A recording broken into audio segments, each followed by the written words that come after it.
साथियों, स्वागत है आप सभी का अनअकैडमी पर। मैं हूं अंकित अवस्थी। कैसे हैं आप?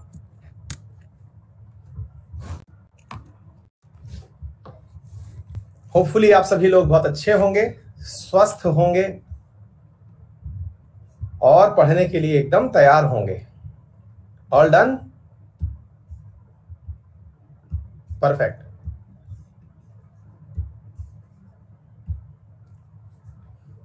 जो भी विद्यार्थी इस सेशन में एकदम नए हैं, उन सबसे कहा जा रहा है कि कृपया करके इस सेशन के जितने भी हिस्से हैं उन्हें आप डाउनलोड कर सकते हैं। और डाउनलोड करने के लिए क्लास के अंदर जो भी नोट्स आपको दिखाई दें, उसके बगल में अंत में आपको 3 डॉट दिखाई देंगे। उन 3 डॉट पर आप क्लिक करें और जब आप 3 डॉट पर क्लिक करेंगे तो वहां ऑप्शन आपको दिखाई देगा डाउनलोड नाउ का। आप वहां जाकर के सेशन को डाउनलोड कर सकते हैं। ठीक है? हाँ जी। जो भी विद्यार्थी नए हैं उनको क्लास की नोटिफिकेशन कैसे प्राप्त होगी, इसके लिए मैं तरीका बता दूं कि आपने जहां से मुझे ढूंढा है वहां मेरी प्रोफाइल पर पहुंच जाइए और प्रोफाइल पर पहुंच करके मेरी प्रोफाइल के नीचे एक ऑप्शन दिया हुआ है फॉलो करने का, आप उसे तो फॉलो कर लें।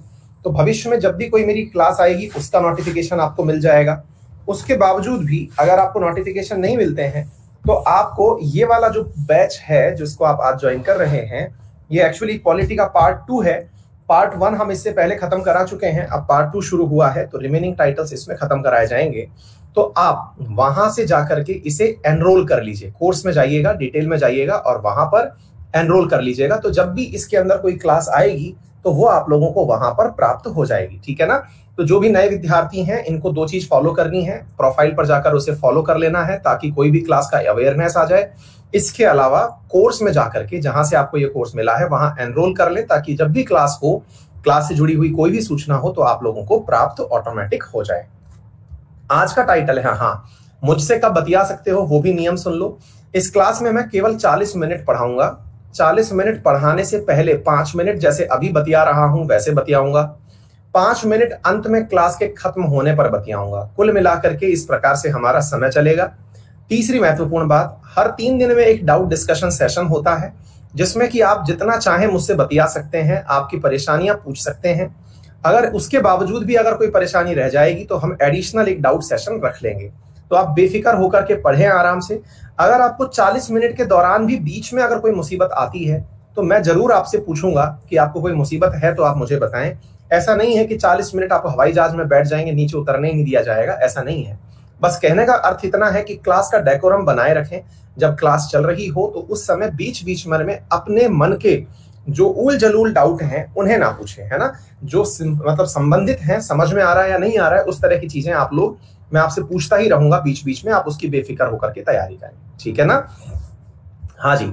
चलिए साथियों, तो शुरू करते हैं। माही, सब्सक्रिप्शन खत्म होने वाला है क्या उसके बाद भी? नहीं बेटा, उसके बाद अगर खत्म होने के बाद भी चलती रहे फिर कोई और सब्सक्रिप्शन क्यों ही लेगा, है ना? हाँ, queen Priya thank you so much. हाँ जी, चलिए। अरविंद भाई थैंक यू सो मच। सभी साथियों को बहुत बहुत प्यार। और चलिए साथियों, सेशन को शुरू करते हैं। आइए, तो आज का हमारा सेशन का विषय है यूनियन एग्जीक्यूटिव। यूनियन एग्जीक्यूटिव बोले तो वे लोग जो कि संघ के नाम पर काम करते हैं। काम करते हैं मतलब हुआ कि अगर हम ये बोलें कि केंद्र सरकार, तो असल में केंद्र सरकार होती क्या है? दैट इज यूनियन एग्जीक्यूटिव, जिसके नाम पर काम होते हो। यानी कि अगर हमने कहा कि भाई जैसे राजशाही में होता ये था, काम करने के लिए कर्मचारी बहुत सारे होंगे। अब प्लीज ध्यान से सुनते चलिएगा, जो भी चीजें महत्वपूर्ण हैं वो हम आपको पढ़ाते जा रहे हैं। माधव भाई थैंक यू सो मच। और सभी लोग, विद्यार्थी जितने भी हैं, आप ध्यान से पढ़ते चलें और बहुत अच्छे से सारी चीजें होती जाएंगी, आप चिंता मत करिए। मुस्कान थैंक यू सो मच। अब पढ़िए ध्यान से क्या कह रहा हूं मैं। साथियों, केस ये है, जैसे पहले राजा हुआ करते थे, तो राजा क्या करता था कि भाई राजा के आदेश के अनुसार, एक राजा का आदेश पत्र होता था जिसके अनुसार अगर कोई थानेदार है, उस समय भी थानेदार हुआ करते थे पुलिस वाले, वो जाकर के क्या करते थे? हाँ भाई, वो जाकर के अपने केस की सुनवाई करते थे। विशाल भाई थैंक यू सो मच। अब पढ़ लीजिए एक बार, बाद में बातें होंगी इन सब बारे में, है ना? तो अब है क्या कि अगर थानेदार ने किसी को पकड़ना है तो वो ये जाके कहता था, पहले राजशाही के समय पर क्या कहता था कि भाई सुनो, हम ना ये काम खुद से नहीं कर रहे हैं, हमको राजा का आदेश मिला है। ठीक है ना? हाँ जी। इसके बाद में फिर किसी ने अगर मान लीजिए कहीं पर राजस्व की वसूली करी, तो राजस्व की वसूली करने के लिए पहुंचे मान लीजिए कलेक्टर साहब, तो कलेक्टर साहब ने कहा कि देखिए, हम तो वसूलने आए हैं, लेकिन हम नहीं वसूल रहे हैं, असल में हम तो सरकार के आदेश की पालना कर रहे हैं। फिर सरकार कौन है? बोले राजा जी हैं। बोले अच्छा, तो राजा के आदेश की पालना हो रही है? बोले हाँ। बोले हाँ, अब पिछली वाली क्लास के बिना भी आप यहां पर पहुंच सकते हैं और यहीं से आगे बढ़ेंगे, है ना। बिना मतलब पिछली वाली क्लास के भी इसको पढ़ेंगे, लेकिन वो भी पढ़ना जरूरी है, तब जाके पॉलिटी कवर होगी पूरी की पूरी। ठीक है, हाँ जी। एक बहुत देर से विद्यार्थी जो हैं, एक मिनट, मैं इस चीज को भी पहले ही कर दिया करूंगा ताकि किसी प्रकार की मुसीबत बाद में ना रहे। ये मेरा टेलीग्राम चैनल है, जिन्होंने ज्वाइन नहीं किया है कर सकते हैं। ठीक है, चलिए, हाँ जी, अब ध्यान से सुनिएगा। अब क्या होता है? बोले सर एक बात बताइए, ऐसे ही मान लीजिएगा कि कोई दंडनायक है। दंडनायक मतलब कोई मजिस्ट्रेट है जो सजा सुना रहा है। दंडनायक ने कोई सजा सुनाई। बोले साहब आप सजा क्यों सुना रहे हैं? आप कौन होते हैं सजा सुना? बोले भाई राजा का विधान ही ऐसा है, राजा के अकॉर्डिंग जो कानून है वो ऐसा ही है, जिसके अनुसार आपको ये दंड दिया जा रहा है। बोले अच्छा, ये है सारी कहानी। बोले हाँ, कोई भी काम हो, चाहे राजस्व से संबंधित काम हो, चाहे अब मान लीजिए कि यहां से सेना निकली और सेना ने जाकर के अटैक कर दिया किसी के ऊपर। अब जब यहां जाकर किसी पर अटैक किया तो अटैक करने पर फिर पड़ोसी मुल्क ने पूछा, अरे भैया अटैक क्यों कर रहे? बोले साहब हम कौन होते हैं, हम तो आदेश की पालना कर रहे हैं। अब जनाब ये आदेश किसका माना करते थे पहले? राजा का। यानी कि सब जगह आदेश चलता था, काम कोई और करता था, लेकिन काम किसका कहलाता था? राजा का कहलाता था, है ना। एग्जैक्टली मेरे प्यारे साथियों, आज राजशाही नहीं है। तो आज राजशाही नहीं है तो क्या है? आज लोकतंत्र है, जनता का शासन है। तो अगर आपने पूछा कि लोकतंत्र है तो सर एक बात बताइए, कल को मान लीजिएगा कि हम पहुंच गए और हम बोलने लगे कि भाई हमारे यहां पर काम इसलिए हो रहा है, मान लीजिए ये राजस्व के लिए कलेक्टर पहुंच गया, कलेक्टर ने कहा कि मुझे रेवेन्यू उगाना है, आपके खेतों में से रेवेन्यू आप मुझे दीजिए, तो क्या बोला जाएगा? कलेक्टर ये कहेगा कि मैं लोकतंत्र में हूं इसलिए कलेक्टर ये वसूल रहा हूं? नहीं ना, उसको भी किसी ना किसी का तो आदेश मानना पड़ेगा, क्योंकि लोकतंत्र जो है ये तो केवल ये कहता है कि जनता ने अपने लिए एक व्यवस्था चुन रखी है, लेकिन उस व्यवस्था के तहत भी जनता ने कोई ऐसी अथॉरिटी बनाई है जिसको सब माने, जो सब पर चले, वो एक अथॉरिटी बनाई है। और वो जो अथॉरिटी बनाई है मेरे प्यारे साथियों, वो यहां पर एग्जीक्यूटिव अथॉरिटीज हैं जिनके आदेश माने जाते हैं।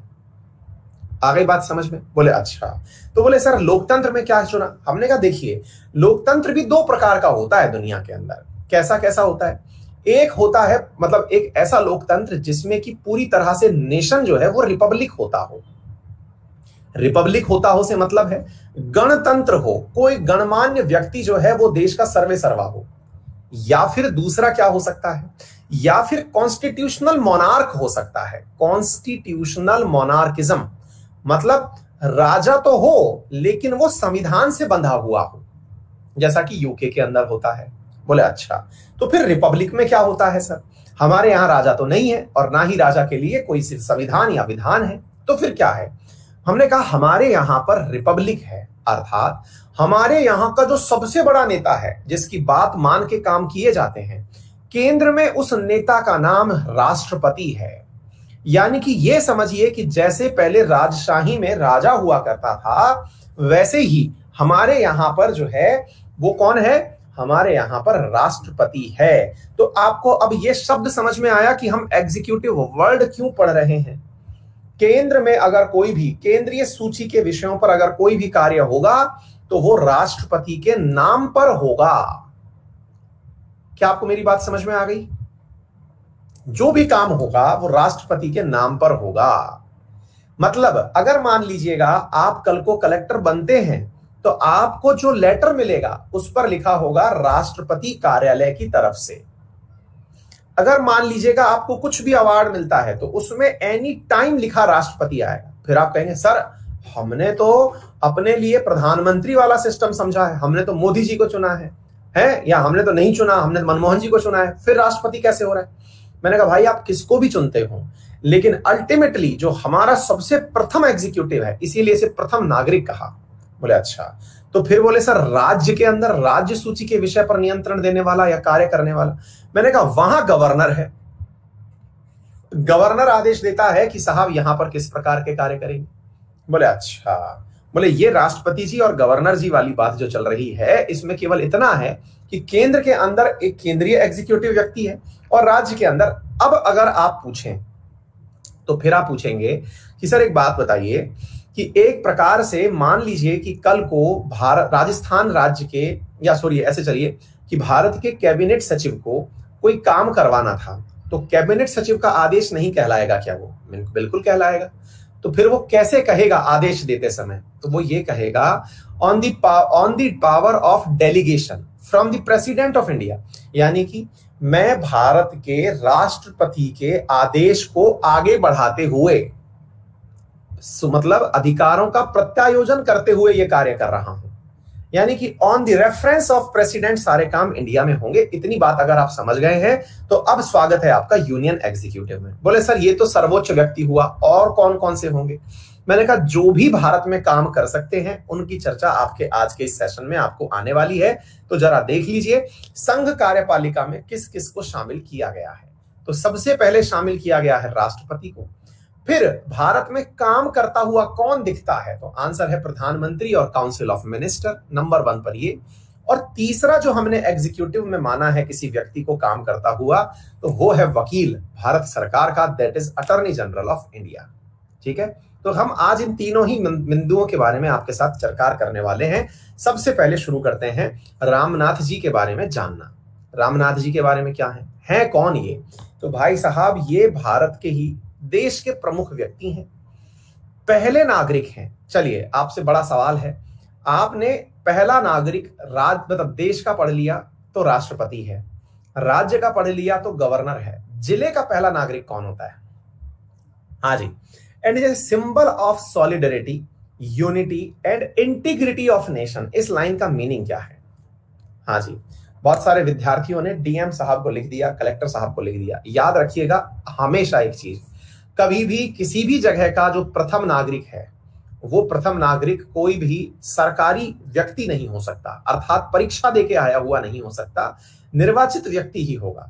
अगर शहर छोटा है तो वहां पर जो नगर परिषद होगा उसका जिला प्रमुख, जो नगर परिषद का जो प्रमुख होता है, सभापति, जिसे आपने शहर के अंदर चुन करके सबसे ऊपर बिठाया है, वो शहर का प्रथम नागरिक है। जिले के अंदर जिले का प्रमुख नागरिक जिला प्रमुख है। मतलब यह है कि ये वो व्यक्ति है। अब ये प्रथम नागरिक का मतलब क्या होता है? प्रथम नागरिक का मतलब होता है अगर हायरार्की बैठाई जाए, आपने कभी सार्वजनिक मंचों पर नेताओं को बैठते हुए देखा हो, तो वहां पर सबसे मेजर कुर्सी, सबसे बड़ी कुर्सी उस सभा के सबसे पहले गणमान्य व्यक्ति को दी जाती है। अगर मान लीजिए वहां पर राष्ट्रपति आ रहे हैं तो सबसे बड़ी कुर्सी और सबसे पहले उन्हीं का अभिवादन किया जाएगा, अर्थात सबसे मेजर पार्ट, यानी कि जो सभा है उसमें सबके मतलब सभा अध्यक्ष वही होंगे। गांव में सरपंच होगा, है ना, ये विधानसभा विधायक वगैरह कोई महत्व नहीं रखता। ठीक है ना। फिर आप पूछेंगे सर गवर्नर की क्या कहानी है? तो असल में होता क्या है कि गवर्नर भी इंडिया में ये माना गया है कि ये एग्जीक्यूटिव बॉडी का पार्ट है जो बिठाया गया है राज्य में केंद्र की तरफ से।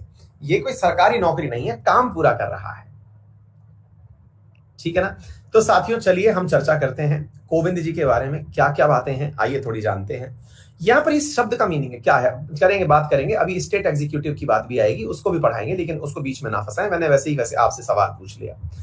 सॉलिडरिटी एक्चुअली क्या हुआ कि हमारे जिले में अभी एक एपिसोड हो गया था। यहाँ पर जो जिला परिषद की प्रमुख हैं उन्होंने जाकर के किसी हॉस्पिटल में दंगा मचा दिया और मचाते हुए कहने लगी कि मैं जिले की प्रथम नागरिक हूं, मेरा ही फोन नहीं उठाया गया, है ना। तो वो इस ट्रेलर को काट रही थी, तो मैंने सोचा कि चलिए इस बहाने बच्चों को एक सवाल ही पढ़ा दें, है ना।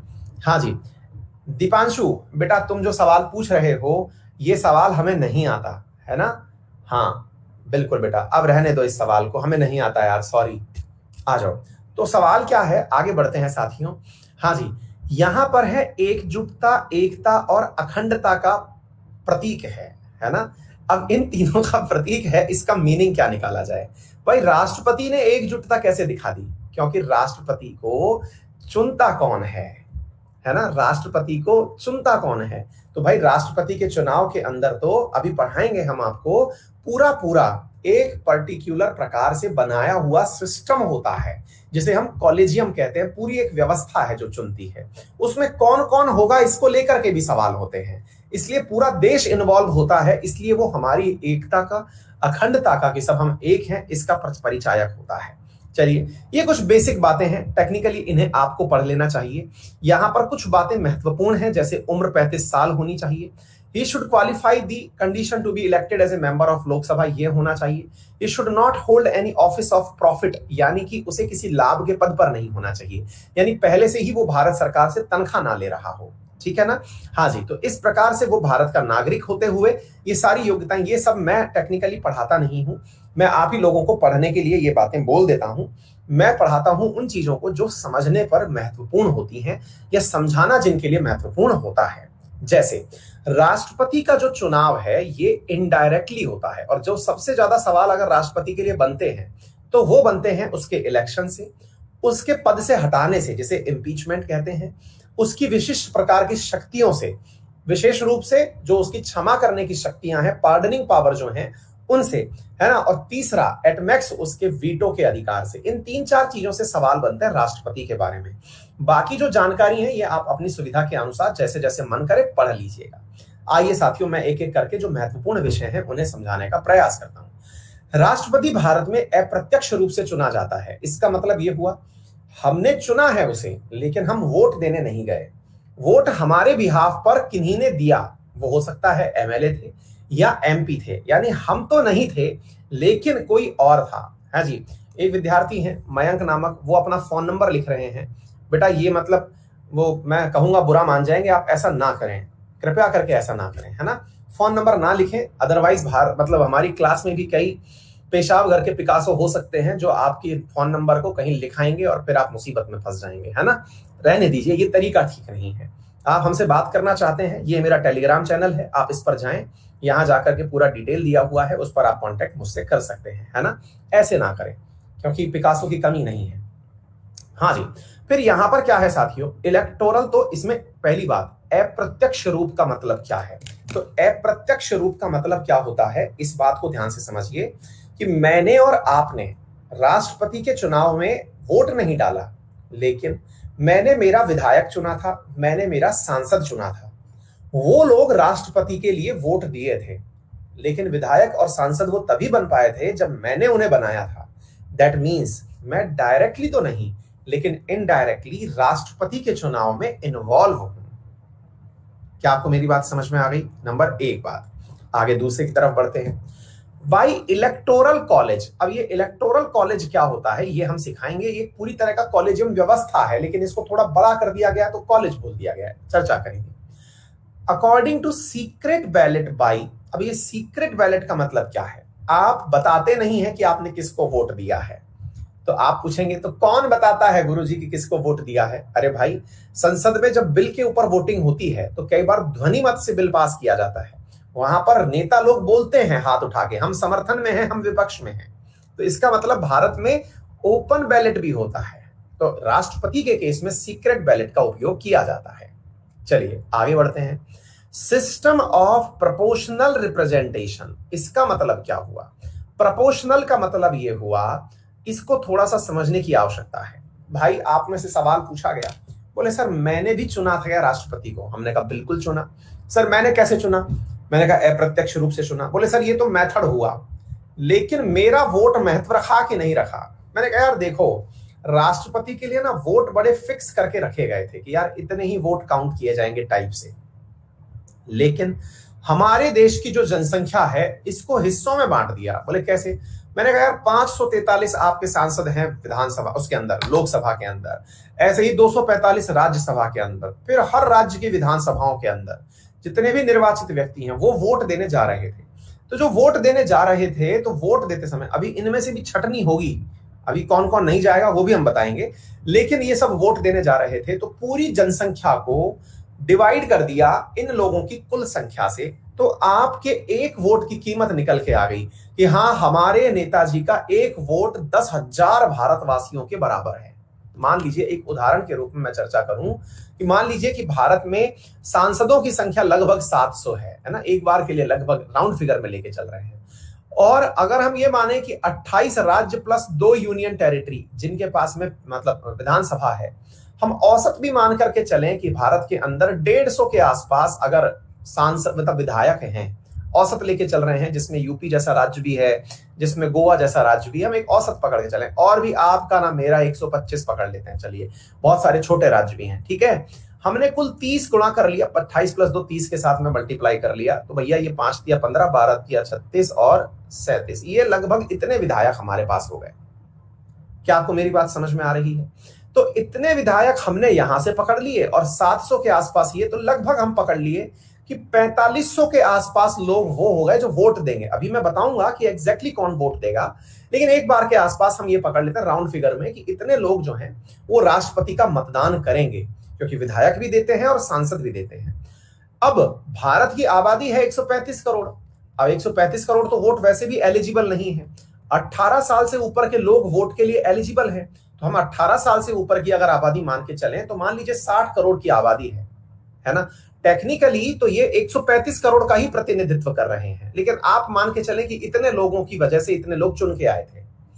अब अगर 135 करोड़ की वजह से ये लोग हैं, तो भाई साहब आप अंदाजा लगा लीजिए 135 करोड़ में 4500 का भाग देकर के कि एक नेता का मत कितने लाख मतदाताओं के बराबर होगा। अर्थात इतने लाख मतदाता वोट देने जाते, उनके हिस्से का मत एक सांसद ने दे दिया। बस इतना सा अंदाजा आप लगा लीजिए। बोलिए, क्या आप मेरी बात समझ पाएंगे?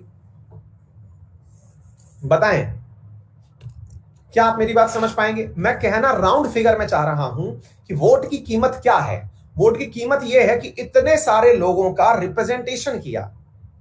इसी रिप्रेजेंटेशन को साथियों हम क्या कहते हैं, यहां पर प्रोपोर्शनल, आनुपातिक, यानी अनुपात के हिसाब से कि इतने लोगों का इतना हिस्सा है। ठीक है। तीसरी चीज है यहां पर एक शब्द और है, सिंगल ट्रांसफरेबल वोट सिस्टम। हालांकि ये मैंने राज्यसभा का जब चुनाव हुआ था तब भी बता दिया था, और अभी फिर एक बार बता दे रहा हूं। सिंगल ट्रांसफरेबल का मतलब ये है कि ये नेता लोग जब वोट देने जाएंगे, तो ऐसा नहीं है कि ये जितने भी लोग हैं उनको वोट दे दिए और देने के बाद में उनमें से जिसे सबसे ज्यादा वोट मिला वो जीत गया। जी नहीं, राष्ट्रपति के चुनाव की विशेषता यह है कि वोट वही व्यक्ति जीतेगा जिसे 50% से एक वोट ज्यादा मिला हो, जिसे 50% से एक वोट ज्यादा मिला हो। बोले मतलब क्या है? मतलब यह है कि अगर 3 लोग चुनाव में खड़े हुए थे, तो ऐसा नहीं है कि यहां पर साहब 30%, यहां पर 40%, यहां पर 30% मतों का बंटवारा हुआ तो इन भाई साहब को विजेता घोषित कर दिया। तो फिर क्या होता है? बोले यहां पर इनको विजेता घोषित नहीं किया जाएगा। जब तक नहीं किया जाएगा जब तक कि इनमें से किसी एक को 50% + 1 मत ना मिल जाए। बोले तो ऐसा कैसे संभव है? खड़े तो 3 हुए थे, अब हमने ऐसे कर दिया तो क्या होगा? तो भाई ऐसी स्थिति में जिसके मत कम हैं वहां पर, अब ये तो मैंने क्या है एकदम ऐसा फिगर बना दिया कि आप लोग यहां पर एक दूसरी चीज से कंफ्यूज हो जाएंगे, तो मैं इसको ऐसे कर देता हूं। एक को 31% शेयर मिला, एक को 29% शेयर मिला। मान लीजिएगा कि यहां पर जिसके पास सबसे कम वोट मिले उस व्यक्ति के वोटों को इन दोनों में बांट दिया जाएगा। बोले कैसे बांटेंगे? बराबर करके बांटेंगे या अलग अलग तरीके से? नहीं, बराबर करके यहां पर नहीं बांटते। तो क्या होता है? तो यहां पर क्या होता है कि यहां पर व्यक्ति का नाम निर्धारण किया जाता है। उससे कहा जाता है कि वो प्रेफर करे कि वो किसे वोट देना चाहता है। प्रेफरेंशियल वोटिंग सिस्टम है। मतलब क्या हुआ? उसको 3 लोगों के नाम दिए जाते हैं वोट देने के लिए कि भाई एक काम कर, तेरे पास A चॉइस है, B चॉइस है और C चॉइस है। 3 लोग हैं, इनमें से बता किसे राष्ट्रपति बनता हुआ देखना चाहता है। इसलिए प्रेफरेंस देने की बात कही, प्रेफरेंशियल वोटिंग सिस्टम। तो इसमें क्या है? बोले सर प्रेफरेंस में देना चाहता हूं। हाँ भाई, जिनको समझ में नहीं आ रहा है कृपया करके वो राज्यसभा इस क्लास से पहले वाली क्लास पढ़ के आ जाएं। ये तो मैं केवल कनेक्ट करने के लिए पढ़ा रहा हूं, अदरवाइज एक ही टाइटल को साल भर पढ़ाता रहूंगा, वो सही नहीं रहेगा। इससे पहले मैंने खूब डिटेल में 1.5 क्लास तक ये बात समझाई है। अगर आपको ये समझ नहीं आ रहा है तो इससे पहले वाली जो संसद वाली क्लास है कृपया करके वहां से पढ़ के आ सकते हैं। ये तो मैं केवल कनेक्ट करने के लिए, अगर आप समझ जाते हैं तो बेहतर है, अदरवाइज रहने दें। ठीक है? हाँ जी, क्योंकि ऐसे तो फिर मैं मतलब हर दिन कोई नया आएगा तो उसको मैं कनेक्ट नहीं कर पाऊंगा।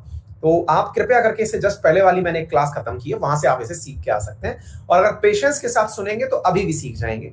अगर दिमाग में थोड़ा सा ढक्कन खोल लें और ये सोच के चलें कि हाँ समझ में आ रहा है तो आ ही जाएगा। अक्सर होता यह है कि हम पैसे दे करके थोड़ी सोच का उपयोग कम कर देते हैं। ये सोचते हैं कि अब मैंने पैसे दे दिए तो अब जन्मसिद्ध अधिकार है कि मैं लिख सकता हूं कि नहीं समझ में आ रहा। अब टीचर का भी ये मोरल ड्यूटी है कि वो समझाए कि क्यों आए तेरे समझ में, ऐसा नहीं है, जो चीज पढ़ाई जा चुकी है वो आप पहले पढ़ के आए, ठीक है। हाँ जी, तो अब इधर देखें साथियों, यहां पर हमने ये बात लिखी ABC, और क्या लिखा, मान लीजिए ए नामक व्यक्ति जो ये था, इसको आप एक सांसद थे, आपको मैंने कहा कि आपको वोट देने जाना है, आपने कहा साहब मेरी ए जो है ना ये फर्स्ट प्रायोरिटी है। बोले बहुत बढ़िया। बोले भाई सी आपकी कौन सी प्रायोरिटी? बोले सी मेरी सर दूसरी प्रायोरिटी है।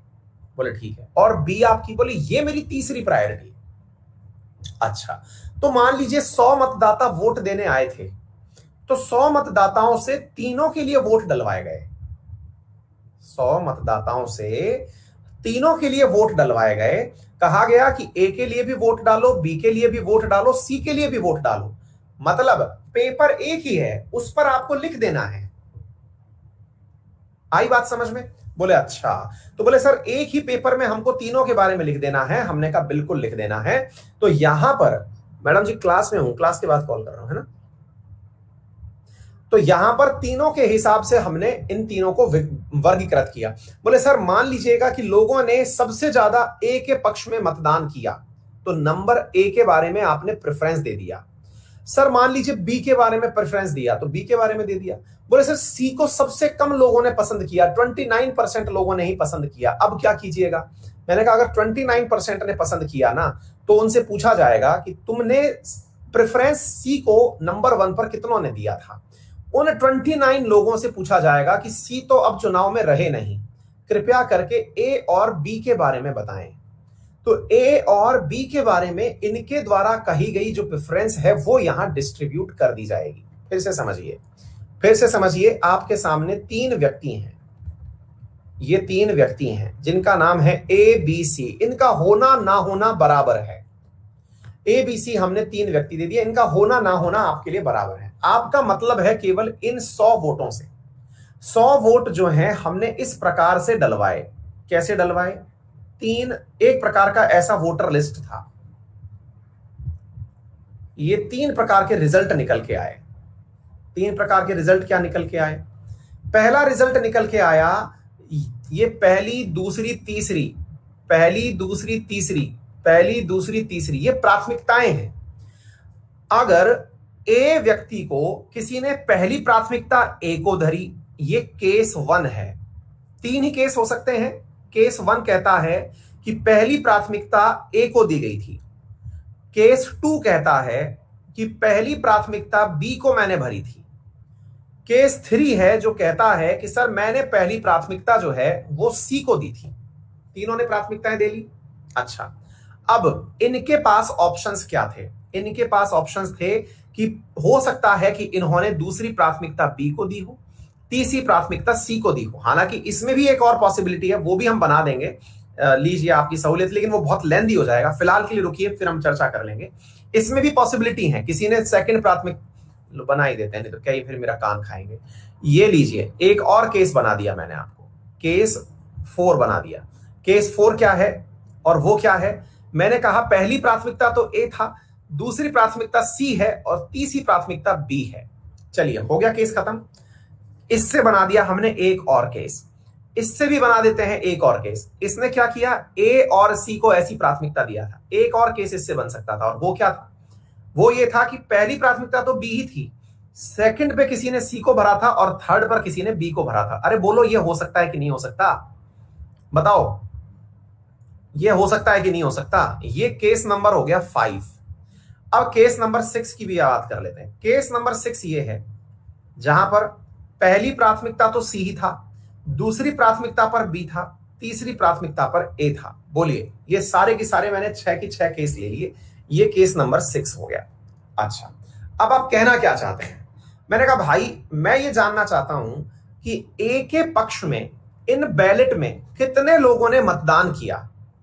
ए के पक्ष में इन लोगों ने, कितने लोगों ने मतदान किया? लेट से मान लीजिए 100 लोगों ने वोट दिया था। अब 100 लोगों ने वोट दिया, तो 100 लोगों में से वोट ऐसा था जिसमें से इस प्रकार के वोटिंग लेटर्स, जिसमें से 20 लोगों की प्राथमिकता ए यहां था, 20 लोगों की प्राथमिकता ए यहां था। बोलिए, इतनी बात समझ में आई? बोलिए, क्या आपको मेरी बात समझ में आ रही है?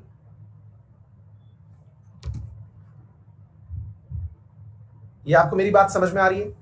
बोले ठीक है सर। केस 2 के बारे में क्या ख्याल है? मैंने कहा भाई मेरे पास में 15 लोगों ने बी को यहां पसंद किया था और 15 लोगों ने बी को यहां पसंद किया था। बोलो इसमें कोई दिक्कत? बोले नहीं है सर। बोले ठीक है। अच्छा, बोले सर अब ये 30 हो गए, ये 40 हो गए, 70। अब मैं ना थोड़ा सा नंबर में किसी को जिताना और हराना चाहता हूं, इसलिए मैं इसको 16 कर देता हूं ताकि मैं आपको हराता हुआ और जिता हुआ दिखा सकूं। अब ये समझ में आके ही रहेगा, अब ये जिंदगी भर आपको याद रहने वाला है, कोई दिक्कत नहीं रहेगी। मैंने 16 और 15 करके बी का जो नंबर है ये बढ़ा के 31 पहुंचा दिया, ए का नंबर पहुंचा दिया मैंने 40, आपकी सहूलियत के लिए। ठीक है, अच्छी बात है। तीसरा केस मैंने लिया, यहां पर सी को मैंने 15 लोगों को मतदान दिलवाया इसका केस में, और 14 लोगों ने मतदान मुझे यहां दिया इस केस में, यानी कि 29 लोगों ने मतदान यहां दिया। ये था भाई साहब, सी को प्राथमिकता दी 29 लोगों ने। टेक्निकली कोई भी विजेता तब बनेगा जब उसे 50% से एक वोट ज्यादा मिले। जब वोट ही 100 है तो उसे 51 वोट मिले, कहने का अर्थ ये है। बोले ठीक है सर। अब बताओ सर, सवाल हमारा यहां फंस रहा है,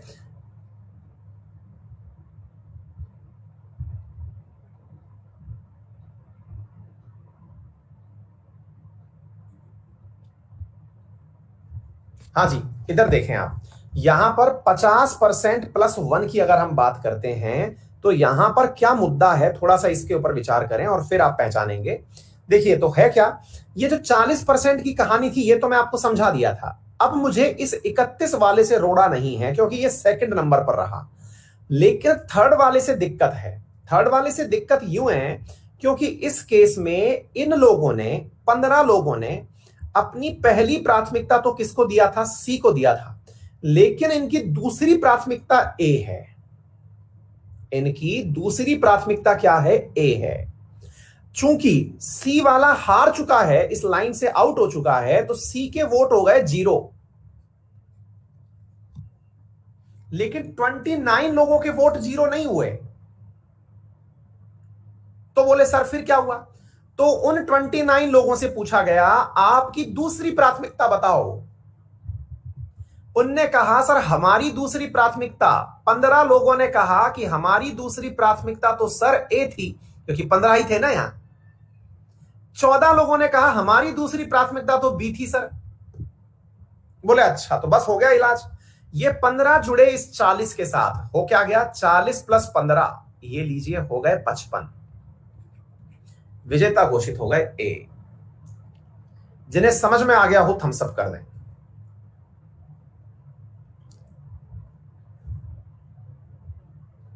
मैंने कहा था ना कि समझने की जो चेष्टा करेगा समझ में आ जाएगा। जो ये मान लेगा कि नहीं नहीं मेरे समझ में नहीं आएगा, तो भैया फिर खुद भगवान भी आकर नहीं समझा सकते उसको। बोले सर अब लेकिन एक बात बताओ, क्या ये बाजी पलट सकती थी क्या? मैंने कहा भाई बताओ कैसे पलटवाते आप इस बाजी को? बोले सर हम ये सोच रहे हैं कि बी वाले में ये वाला केस जो था ना, 15 और 14 तो आपने बांटा था। सर मान लो ऐसा हो जाता क्या कि ये वाला जो परसेंटेज है ना, ये मान लो एक ही वोट पाता, मतलब इस व्यक्ति को। अब यहां तक सभी को समझ में आ गया? अब हमने एक नया केस प्रोड्यूस कर दिया। सर केस 3 हमने ऐसा लिया कि 29 तो मिले थे वोट इसको, लेकिन इस वाली कंडीशन में उसे एक ही वोट मिला था। मतलब इसका मतलब, बोले सर कंडीशन ये थी मान लो। हमने कहा बताओ, पहली प्राथमिकता पर सी था, दूसरी पर ए था, तीसरी पर बी था। ये कंडीशन केवल एक ही बार आई थी। मैंने कहा क्या बात कर रहे हो, फिर कैसे सेट बैठेगा? बोले नहीं भाई अभी सुनो तो सही। दूसरी बात ये थी कि भाई ये वाली जो सिचुएशन थी, कौन सी? यहां पर सी, नंबर 2 पर बी और नंबर 3 पर ए। मैंने कहा अगर इस सिचुएशन में 28 लोगों ने सी को यहां पर प्राथमिकता दी, अर्थात 28 की दूसरी प्राथमिकता बी है। यहां पर एक सी की पहली प्राथमिकता है, तो सी वालों की दूसरी प्राथमिकता एक। यहां समझ में आ गया? अभी रिसेंटली क्या हुआ कि सी सबसे कम मत पाया था, इसीलिए अब उसके वोट ट्रांसफर होने वाले हैं औरों को। चूंकि उसके वोट ट्रांसफर होने वाले हैं, इसलिए इसे सिंगल ट्रांसफरेबल वोट कहा जा रहा है। एक सिंगल व्यक्ति के वोट ट्रांसफर हो रहे हैं। तो यहां पर इसके वोट ट्रांसफर हुए तो सेकंड प्रायोरिटी पूछी गई। तो एक परिस्थिति के अंदर ए वाले तो एक ही पक्ष में थे, बी के पक्ष में 28 लोग खड़े थे। सट से ये 28 वाले किसके पास जुड़ गए? इस 31 वाले के पास जुड़ गए और नंबर पहुंच गया 59 और विजेता हो गया बी, जो प्रथम चरण में विजेता नहीं था। क्या आपको मेरी बात समझ में आ गई? जो प्रथम चरण में विजेता नहीं था वो दूसरे चरण में विजेता हो गया। आपके दिमाग में फिर एक सवाल अटक गया, सर मान लो ऐसा हो जाता, यहां 40 यहां 30-30 हो जाते, तो बेटा इस स्थिति में पहले वाले का वोट 0 मानते हुए दूसरी प्रेफरेंस के आधार पर देखा जाता कि दूसरी प्रेफरेंस किसके पक्ष में ज्यादा है। आ गई बात समझ में? सब तरह से मैच टाई हो जाता। अगर सब तरह से मैच टाई हो जाता तो री इलेक्शन होता। आ गई बात समझ में? सेम इसी प्रकार से अगर 50-50 हो जाएगा तो री इलेक्शन होगा। हालांकि ऐसा कभी होता नहीं है। क्यों नहीं होता? क्योंकि सत्तारूढ़ पार्टी हमेशा निर्धारित कर लेती है कि किसे बनाना है। जैसे रामनाथ जी को सत्तारूढ़ पार्टी ने ही डिसाइड किया कि किसे बनाना है, और सत्तारूढ़ पार्टी हमेशा मेजॉरिटी में होती है। आ गई बात समझ में? ये था वोटिंग सिस्टम, जो कि आप लोगों को समझ लेना चाहिए था। दूसरा सवाल, हालांकि इस पर सवाल पूछा नहीं जाता है, सवाल तो केवल इनसे बनता है, एक एक सवाल से। क्या कैसा वोट सिस्टम होता है, इलेक्टोरल कॉलेज में कौन कौन शामिल होता है, वोटिंग सीक्रेट होती है या फिर ओपन होती है, प्रोपोर्शनल होता है कि नॉन प्रोपोर्शनल होता है, सिंगल ट्रांसफरेबल होता है कि डायरेक्ट होता है, ये पूछा जाता है। ठीक है, अच्छा। अब जो दूसरा महत्वपूर्ण सवाल है वो ये है, वोट दे कौन सकता है गुरुजी? सबकी सब दे लेंगे या कोई और कम ज्यादा चलेगा? कौन वोट देता है? तो अब इसको ध्यान से सुन लीजिए। इसके अंदर वोट दे सकते हैं elected member of the houses of parliament, Lok Sabha और Rajya Sabha. Point to be noted my lord, यहां पर केवल निर्वाचित सदस्य ही मतदान कर सकते हैं। लोकसभा में निर्वाचित सदस्यों की संख्या 543 होती है। 2 नॉमिनेटेड होते हैं। किसके द्वारा होते हैं? राष्ट्रपति के द्वारा, जो फिलहाल खत्म कर दिए गए हैं, जिनका नाम क्या है? जिनका नाम है एंग्लो इंडियन मेंबर। यानी कि नॉमिनेटेड मेंबर वोट नहीं देते। बोले अच्छा ये कहानी है? हमने कहा जी हां। मैंने कहा भाई इसी प्रकार से यहां पर देखिए, इसे नोटिस करिए, elected member of all state legislature. बोले सर राज्यसभा की कहानी क्या है? हमने कहा राज्यसभा में 245 मेंबर हैं, जिनमें से 12 खुद राष्ट्रपति ने नॉमिनेट किए थे। बच कितने गए? 233 लोग ही वोट देते हैं। बोले अच्छा। बोले सर इसके केस में क्या है? मैंने कहा यहां पर elected member of all state legislative assemblies including Delhi and Puducherry. ये कंटेंट थोड़ा पुराना हो गया है। जम्मू कश्मीर अब बेचारा बचा नहीं है, बचा तो है लेकिन अब इसकी बनने वाली है यूनियन टेरिटरी के अंदर, जो वो है मतलब क्या कहते हैं उसको, विधानसभा। नंबर अभी डिसाइड नहीं है, तो इसलिए आप इस कंटेंट को पुराना तो ना समझें, फ्यूचरिस्टिक समझें कि भविष्य में ऐसा भी होगा कि जम्मू कश्मीर वाले भी वोट देंगे, है ना। जो भी इलेक्टेड मतदान से प्राप्त हुए हैं। बोले नॉमिनेटेड राज्य विधानसभा में भी होते हैं क्या? बिल्कुल होते हैं। एंग्लो इंडियन जो हैं वो विधानसभाओं में भी चुन करके आते हैं, गवर्नर के माध्यम से नॉमिनेटेड होते हैं, वो भी वोट नहीं दे सकते। बोले सर एक बात बताइए फिर। हमने कहा पूछिए। बोले सर एक विधान परिषद और होती है। 6 राज्य हैं भारत के जहां पर Vidhan Parishad that is MLC है, वो चुन करके आते हैं, तो क्या वो वोट दे सकते हैं? जी नहीं, केवल स्टेट लेजिस्लेटिव असेंबली ही वोट दे सकती हैं, विधान परिषद वोट नहीं दे सकती। क्या आपको मेरी बात समझ में आ गई? अगर ऐसा हो तो फिर सभी लोग इस चीज को बदलने का प्रयास करेंगे।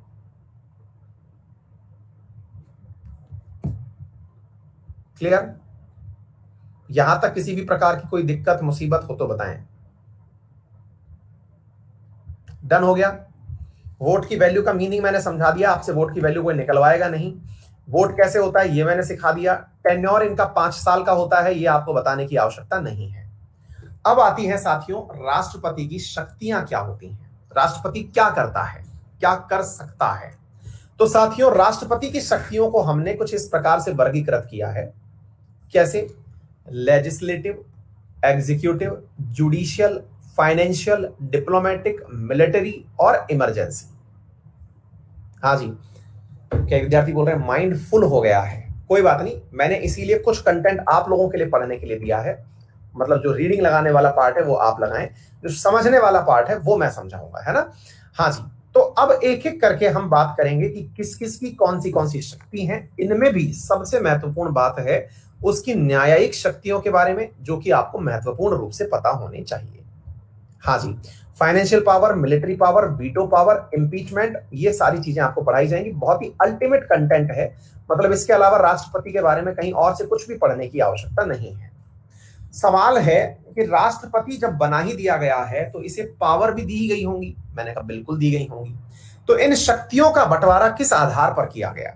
मैंने कहा भाई पहले जरा ये समझ लीजिए कि विधायी शब्द का मीनिंग क्या होता है। दोबारा सुनिएगा, सबसे पहला सवाल है कि भाई विधायी यानी लेजिस्लेटिव, इस वर्ड का मीनिंग क्या होता है? बोले सर बताइए क्या मीनिंग होता है। मैंने कहा भाई विधायी का मतलब होता है विधान बनाने वाले, लेजिस्लेचर बनाने वाले, कानून बनाने वाले, विधि बनाने वाले। सरल रूप से कहूं तो संविधान बनाने वाले। संविधान नहीं बनाना तो कानून बनाने के लिए एक्ट बनाने वाले। तो ये कौन करता है का एक्ट बनाने का काम, संविधान संशोधन का काम? हमने कहा यार ये तो पूरी तरह से संसद करती है, लोकसभा और राज्यसभा मिलकर करती है। बोले अच्छा, तो सर लोकसभा और राज्यसभा जो है वो संविधान में संशोधन भी कर सकती है जो लिखा हुआ है? हमने कहा हाँ। और सर कोई कानून भी बना सकती है यानी एक्ट भी बना सकती है। बोले सर हमें एक चीज समझ नहीं आती, आप में से कईयों का ये बेसिक डाउट होता है सर कि ये आर्टिकल में और एक्ट में अंतर क्या है ना? सर मैं ये कह रहा हूं कि अपनी संविधान में आर्टिकल लिखे हुए हैं मान लीजिए, तो आर्टिकल ही क्यों नहीं ऐड कर दिया जाता, ये एक्ट क्यों ऐड किया जाता है? मतलब हर बार ये एक्ट बना दिया, एक्ट बना दिया। आर्टिकल बनाओ ना, फील आती है सर उसमें। मैंने कहा फील तो आती है, लेकिन थोड़ी सी बात यहां पर जाननी जरूरी है, और वो क्या है? मैंने कहा बेटा आर्टिकल बनाने के लिए आपको संविधान में संशोधन करना पड़ता है। क्या करना पड़ता है? संविधान में संशोधन करना पड़ता है। वहीं एक्ट बनाने के लिए संविधान संशोधन की आवश्यकता नहीं है। बोले सर हम नहीं समझे ये क्या होता है। मैंने कहा भाई मान लो कि मेरी एक किताब है, उस किताब में मुझे लगता है कि 2 पेजेस मुझे हटा देने चाहिए क्योंकि अब ये समय की मांग नहीं रहे। जैसे मैंने पहले जम्मू कश्मीर के ऊपर पूरा एक चैप्टर दिया हुआ था, अब मुझे लगता है यार इस किताब में जम्मू कश्मीर की आवश्यकता बची नहीं है क्योंकि ये तो खत्म हो गया है, तो हटा दो यार इसे। अब उस किताब को दोबारा से छापना पड़ेगा जिसमें मैं उस चैप्टर को हटा के रखूंगा, अदरवाइज बच्चे वो भी पढ़ लेंगे। ऐसी स्थिति में इस किताब में से इस चैप्टर का हटाना, हालांकि मैंने इसमें से चीज हटाई है, लेकिन ये किताब का संशोधित रूप कहलाएगा, यानी अमेंडेड कहलाएगा। तो अमेंडेड का मतलब ये हमेशा नहीं होता कि कुछ चीज नई ऐड कर दी जाए। जैसे अब मेरी किताब में लास्ट टाइम तक, उदाहरण के रूप में मानिए कि उस समय तक जम्मू कश्मीर के बारे में, यूनियन टेरिटरी के बारे में कुछ भी नहीं लिखा था लास्ट वाली में, अब लिखना पड़ेगा क्योंकि कुछ नया ऐड हुआ है। तो जब लिखना पड़ेगा तो फिर से नई किताब जो छपी वो अमेंडेड बुक है। क्या आप मेरी बात समझ पा रहे हैं? अगर कोई गलती थी उसके अंदर, गलती थी से मतलब हुआ कहीं कोई त्रुटि थी, त्रुटि से मतलब यह हुआ कि मैंने कहीं पर कोई संख्या लिखनी थी, 543 की जगह 445 लिख दी, तो उसके अंदर भी करेक्शन करना पड़ेगा। तो ये जो अपडेटेड एडिशन आते हैं ना संविधान के, यानी कॉन्स्टिट्यूशन के अपडेटेड एडिशंस का आना जो है वो संविधान संशोधन कहलाता है। बोले अच्छा सर, लेकिन सर एक बात बताओ, आपकी किताब में जो जानकारी है वो पर्याप्त है, मेरे को फिर भी नोट्स चाहिए। मान लीजिए कि किताब में जो चीजें हैं वो तो किताब में हैं, लेकिन करंट में कोई घटना घट रही है तो मैं उसके नोट्स चाहता हूं सर। मैंने कहा भाई करंट के अगर नोट्स चाहते हो तो इसके लिए करंट के नोट्स जो किताब में तो नहीं लिखे जा सकते, क्योंकि किताब तो किताब उन चीजों पर लिखी गई है जो फैक्चुअल है। ठीक है, तो ऐसी स्थिति में मैं आपको अलग से करंट के नोट्स बना के दूंगा, लेकिन जब भी सवाल पूछा जाए, मान लीजिए सिटीजनशिप अमेंडमेंट एक्ट जो है ये किताब में नहीं था, लेकिन मैं लिख करके अलग से दे रहा हूं क्योंकि रिसेंटली हुआ है, तो पेपर की मतलब बुक से पढ़ने की जगह आप ये नोट्स जरूर पढ़ के जाना, क्योंकि अब यहां से भी सवाल बनेगा क्योंकि ये करंट का हिस्सा है। बोले किताब का हिस्सा नहीं है, अलग से लिखा है आपने। मैंने कहा हाँ, बोले अलग से ये 2 पेजेस में लिखा है। मैंने कहा हाँ। तो बोले ये जो 2 पेजेस में पढ़ के जाऊंगा काम हो जाएगा? मैं बिल्कुल हो जाएगा। ये एक्ट है। एक्ट का मतलब क्या हुआ? एक्ट वो चीज है जो किताब में ऐड नहीं की गई है, वो फर्रों में घूम रही है। क्या आपको मेरी बात समझ में आ गई?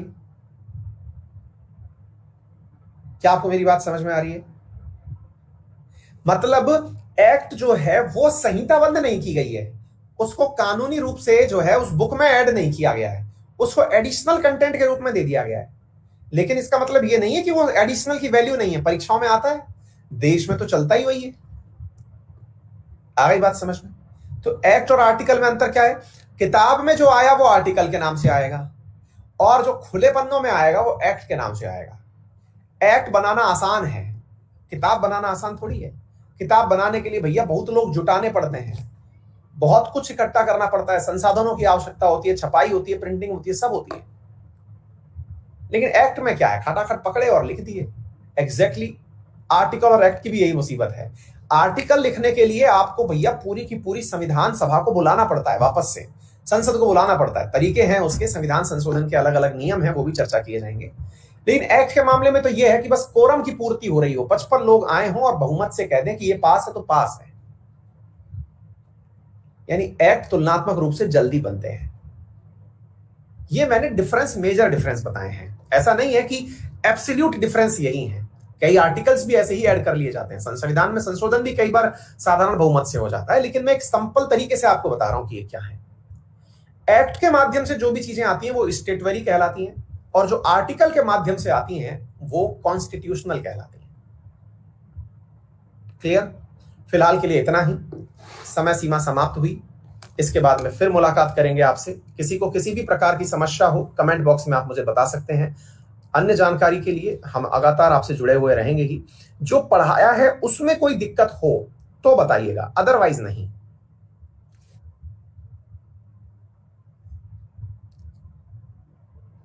7:30 पर टॉपिक लिया जा रहा है जहरीली शराब। बेटा एक्ट्स के बहुत सारे, सूचना का अधिकार अधिनियम एक्ट के माध्यम से आया था, है ना। एनबीएससी जो था, national commission for backward class, ये एक्ट से आया था। एक्ट से तो बहुत सारी चीजें हैं। ये सीएए क्या है? ये एक्ट ही तो है। इनके नोट्स नहीं लिखने हैं, ये एज इट इज डाउनलोड हो जाएंगे। क्लास का टाइम इंक्रीज नहीं कर सकते, बैक टू बैक क्लास है। मुझे पता है कि पढ़ाने के बाद आपको इसमें से कोई भी डाउट नहीं बचता है। यही हमें, बिल क्या है? एक्ट बनने से पहले की प्रक्रिया बिल है। एक्ट बनने से पहले की प्रक्रिया, जब उसके ऊपर राष्ट्रपति साइन कर देता है तो वो एक्ट बन जाता है। यही उसकी लेजिस्लेटिव पावर है, यही उसकी लेजिस्लेटिव पावर है। राष्ट्रपति के हस्ताक्षर के बिना कोई भी बिल एक्ट नहीं बन सकता।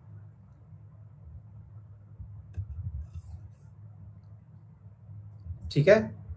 पीडीएफ क्लास के अंत में 3 डॉट आएंगे, वहां पर डाउनलोड करने का ऑप्शन आ जाएगा। इफ रिफ्यूज्ड बाय प्रेसिडेंट, तो वो उसकी वीटो पावर है, वो आपको अगले इसी सेशन में, अगला जो लेक्चर कल होगा उसमें पढ़ाया जाएगा। चलिए, all the very best, thank you so much, see you in the next class, bye bye.